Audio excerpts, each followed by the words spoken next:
Halo mahasiswa-mahasiswi UT, selamat datang dan selamat bergabung dalam kegiatan tutorial online untuk mata kuliah karya ilmiah. Di sini saya akan menjelaskan untuk tugas karya ilmiah kedua. Ini ada contoh satu tugas dua yang bagus ya. Di sini contohnya adalah analisis pengaruh rasio profitabilitas dan solvabilitas terhadap kinerja keuangan pada perusahaan sektor makanan dan minuman yang terdaftar di BI periode 2020 sampai 2023. Judulnya harus jelas, ada variabel X-nya, ada variabel Y-nya, ada variabel independen, dan ada variabel dependen, ada perusahaannya, tempat risetnya, ada periode pengamatannya. Nah, di sini juga disusun oleh mahasiswa yang pertama dan yang kedua adalah nama dosen pembimbingnya atau tutornya. Ya, di sini ada mahasiswa program studi akuntansi, Fakultas Ekonomi dan Bisnis Universitas Terbuka, ada dosen program studi akuntansi. Nah, di sini ada juga email koresponden. Emailnya email Anda sendiri, email mahasiswa ya. Nah, di sini ada abstrak pakai bahasa Inggris dan abstrak bahasa Indonesia, di mana isinya adalah tujuan dari penelitian, ya, tujuan dari penelitian, baru variabel-variabelnya, ya, variabel-variabelnya, periode pengamatan. Intinya dia hanya sampai dengan metodologi penelitiannya aja. Hasilnya tidak perlu, karena hasilnya nanti di tugas 3. Dia sudah hasil. Tugas 3 dan 4. 4 itu udah finalisasi. Ya, ada kata kuncinya, dia bahasa Inggris dan ada bahasa Indonesianya. Ya, kata kunci ini keyword, debt to asset ratio, gross profit margin, net profit margin, and financial performance. Ya, di bawahnya dan kinerja keuangan. Sesuaikan dengan judul ya. Tadi judul adalah kinerja keuangan ya.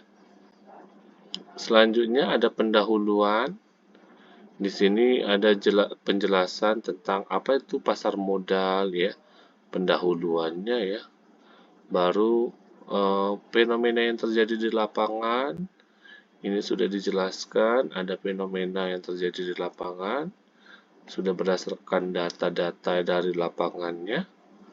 Ya, baru apa itu rasio, definisi dari rasio profitabilitas dan lain sebagainya yang mengenai variabel yang ingin diteliti ya.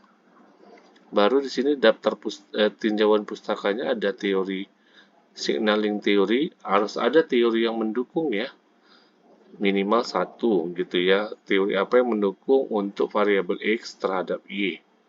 Ya, baru apa itu laporan keuangan? Ini definisi operasionalnya ya.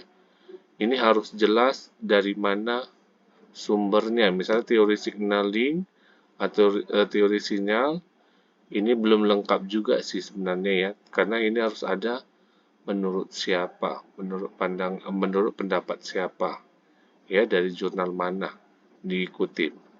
Baru ada definisi laporan keuangan. Laporan keuangan adalah bla bla bla. Ya, ada referensinya. Namanya tinjauan pustaka, harus jelas sumber dari mana dikutip. Ya, ada kinerja keuangan, ada net profit margin, ya pokoknya yang berhubungan dengan variabel yang ingin Anda teliti. Ya. Misalnya kinerja keuangan diukur dengan net profit margin, ada gross profit margin, ada rumusnya. Ya, ada gross profit margin, ya ada debt to asset ratio. Ya, ada juga return on asset ya untuk variabel-variabel yang ingin diteliti. Nah, ada metode penelitiannya ya, jenis penelitiannya sudah ada, sumber datanya dari mana, jumlah perusahaannya ada berapa, yang menjadi sampel, yang menjadi populasi ada berapa ya. Ini perusahaan yang tidak mengalami kerugian, ia harus berdasarkan dari harus sesuai dengan judul yang diteliti. Tadi kan ada tentang profitabilitas, berarti dia hanya yang perusahaan yang mengalami kerugian itu harus dibuang, ada sebanyak 9 perusahaan.